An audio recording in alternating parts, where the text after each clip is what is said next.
मैं अपनी बात जिस मुद्दे पर रख रहा हूं उससे पहले मैं आपको एक तस्वीर दिखाता हूं, एक फोटो दिखाता हूं। ये देखिए, ये रशीद अहमद कादरी हैं, कर्नाटक से ताल्लुक़ रखते हैं। राष्ट्रपति जी द्वारा इनको पद्मश्री अवार्ड से सम्मानित किया गया।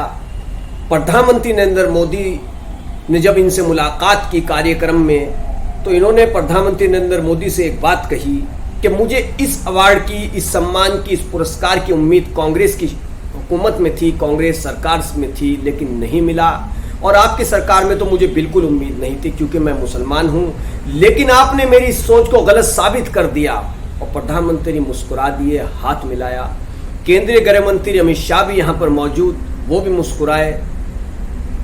और रशीद अहमद कादरी ने अपनी बात लाजवाब तरीके से कह दी और सच्चाई भी बयान कर दी।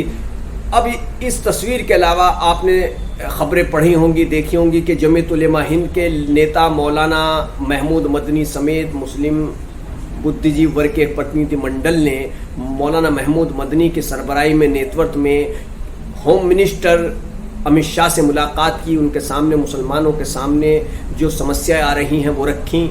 और मुलाकात के बाद प्रतिनिधिमंडल के सभी नेता काफ़ी खुश नजर आए। उन्होंने केंद्रीय गृह मंत्री अमित शाह की दिल से सराहना की, तारीफ की और कहा कि उन्होंने बड़ी गंभीरता से हमारी बातों को सुना और हमें उम्मीद ही नहीं बल्कि पूरा यकीन है, भरोसा है कि हमारी जो समस्याएं हैं उन पर गौर व फिक्र होगा, उनका समाधान होगा।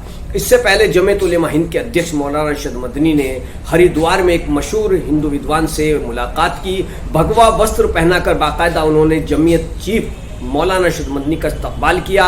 दोनों विद्वानों ने इस मुलाकात को दोनों संप्रदाय के लिए, दोनों धर्मों के लिए एक भाईचारे की एक मजबूत कड़ी बताया, एक नींव बताया। कहा कि इससे आपसी भाईचारा कायम होने में बहुत मदद मिलेगी, भविष्य में काफ़ी बेहतर नतीजे सामने आएंगे।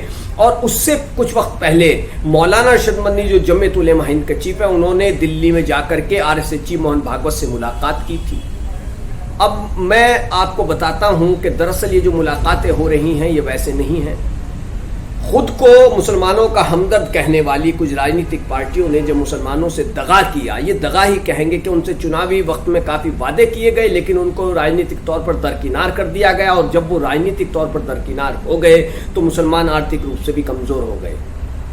प्रधानमंत्री नरेंद्र मोदी, RSS चीफ मोहन भागवत, केंद्रीय गृह मंत्री अमित शाह से जो मुलाकातें मुस्लिम विद्वानों की, या जो कि राज्यसभा में रह चुके हैं उन नेताओं की, या किसी बड़े औहदे दिल्ली में लेफ्टिनेंट गवर्नर रह चुके नजीब जंग, उनकी मुलाकातें जो इन लोगों से हुई हैं, PM मोदी से हुई हैं या केंद्रीय गृह मंत्री अमित शाह से हुई हैं, वो इसलिए हुई हैं कि सेक्युलर दलों ने मुसलमानों से किया हुआ अपना वायदा नहीं निभाया और उनको सिर्फ वोट बैंक समझा। विधानसभा चुनाव 2022 के दौरान किस तरह से हमने देखा कि एक राजनीतिक पार्टी जो खुद को मुसलमानों का सबसे बड़ा हमदर्द बताती है, उसको हालांकि 2022 के विधानसभा चुनाव में मुसलमानों का सबसे ज़्यादा वोट भी मिला, लेकिन विधानसभा चुनाव 2022 के दौरान किस तरह से उसने अपने मंच से कई मुस्लिम नेताओं को नीचे उतार दिया उस पार्टी के नेताओं ने, और कई मुस्लिम नेताओं को एंट्री भी नहीं मिली।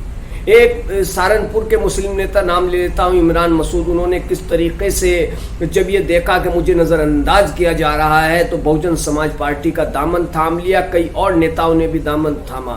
और मैं बात कर रहा हूँ सीधे तौर पर कहूँ तो समाजवादी पार्टी की। समाजवादी पार्टी खुद को मुसलमानों का सबसे बड़ा हमदर्द बताती है, लेकिन आजम खान के मामले से लेकर के, चाहे इमरान मसूद को नज़रअंदाज करने का मामला हो या कुछ और मामले हो, मंच से नीचे उतारने का मामला हो, कहीं ना कहीं पर अल्पसंख्यक समाज, खास तौर से मुसलमान, मायूस हुए हैं समाजवादी पार्टी से।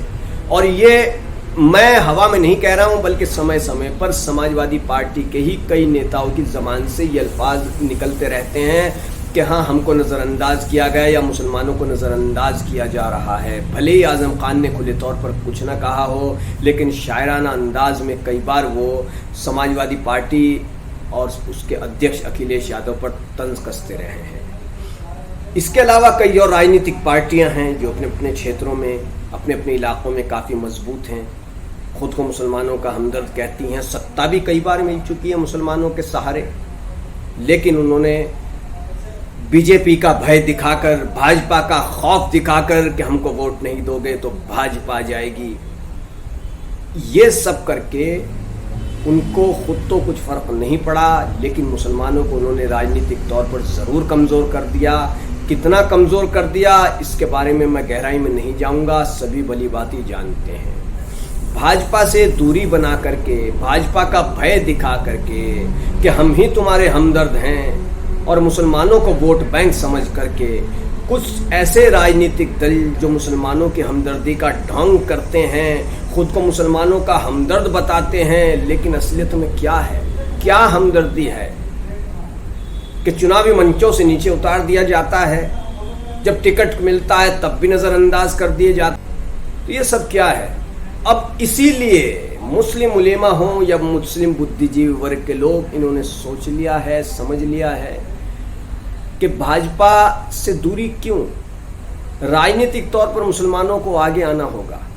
मैं ये नहीं कह रहा हूँ कि मुसलमानों ने अपनी बाहें फैला दी हैं और आरएसएस और भाजपा को पूरी तरह से गले लगा लिया है और सबको छोड़ दिया है, या भाजपा और आरएसएस ने रास्ते खोल दिए हैं कि आइए आपका पूरी तरीके से इस्तकबाल है, ऐसा नहीं है। लेकिन हाँ, जिस तरीके से मुलाकातें हुई हैं वो एक बहुत ही खुशी की बात है, और आने वाले वक्त में, भविष्य में उसके काफ़ी सुखद परिणाम देखने को ज़रूर मिलेंगे। क्योंकि जब तक आप अपनी समस्याएं सत्ताधारी पार्टी को नहीं बताएंगे, इख्तिदार में बैठे लोगों को नहीं बताएंगे, तब तक कुछ होने वाला नहीं है।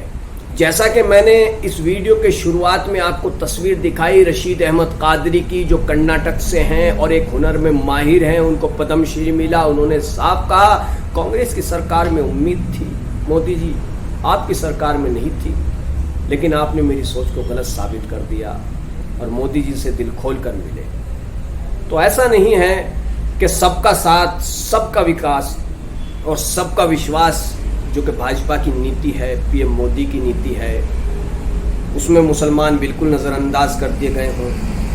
हाँ, इतना ज़रूर है कि जिन राजनीतिक दलों ने भय दिखाया कि भाजपा जाएगी तो ये हो जाएगा, वो हो जाएगा, आज उनकी वजह से मुसलमान नुकसान उठा रहे हैं, सियासी तौर पर, आर्थिक तौर पर। लेकिन मुस्लिम उलेमाओं ने इस बात को समझा है, मुस्लिम दानिश्वरों ने, मुस्लिम बुद्धिजीवी वर्ग के लोगों ने, जिनका कम या ज़्यादा तौर पर मुसलमानों पर प्रभाव है, उन्होंने इस बात को महसूस किया है कि बरसर इक़्तिदार जो पार्टी है, भाजपा सरकार है, भाजपा सरकार में बैठे मंत्री हैं, प्रधानमंत्री हैं, जब तक उन तक हमारी समस्याएं नहीं जाएंगी तब तक उनका समाधान नहीं होगा।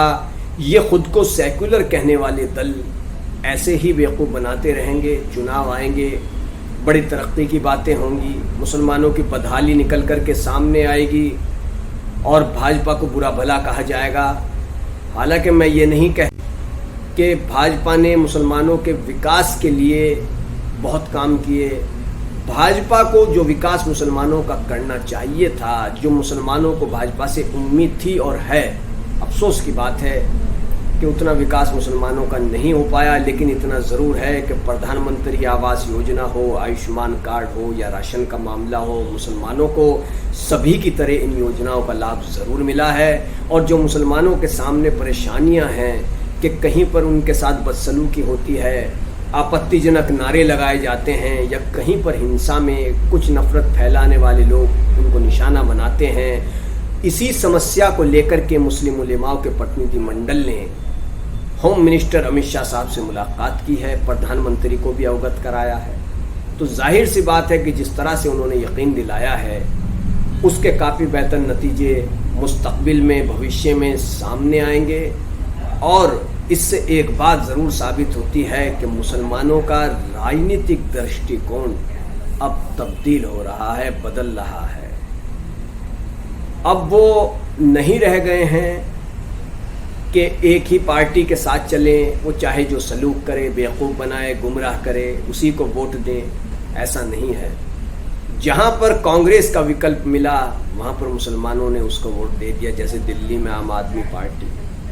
महाराष्ट्र में हम देखें तो मुसलमानों की एक बड़ी आबादी उद्धव ठाकरे के साथ है, जो महाराष्ट्र के पूर्व सीएम रह चुके हैं, बाला साहब ठाकरे के पुत्र हैं, उनके साथ भी काफ़ी मुसलमान हैं। 21 या 22 अक्टूबर 2022 को मुसलमानों के एक संगठन ने जाकर के उद्धव ठाकरे से मुलाकात की थी, उद्धव ठाकरे ने उनका इस्तकबाल किया था, बाकायदा सामना में ये खबर भी छपी थी। तो जाहिर है कि पॉलिटिकल तौर पर मुसलमान काफ़ी कुछ सोचने लगे हैं, और अब सोचना उनको है जो कि मुसलमानों का बेवकूफ़ बनाते आ रहे हैं। मुसलमानों को उन्होंने पॉलिटिकल तौर पर हाशिए पर लगा दिया है, सिर्फ चुनावी बातों से ही, चुनावी जुमलों से ही मुसलमानों का दिल बहलाते रहते हैं। ऐसे सेक्युलर दल, खुद को मुसलमानों का हमदर्द कहने वाली राजनीतिक पार्टियों को काफ़ी कुछ सोचने की ज़रूरत है, क्योंकि मुसलमानों का राजनीतिक दृष्टिकोण अब बदलता जा रहा है। हमारे चैनल को ज़रूर सब्सक्राइब कीजिए, वीडियो को शेयर कीजिए। निष्पक्ष पत्रकारिता के लिए हमारा चैनल आपकी सेवा में समर्पित है। जो कहेंगे निष्पक्ष कहेंगे, यही हमारा प्रयास रहेगा। धन्यवाद।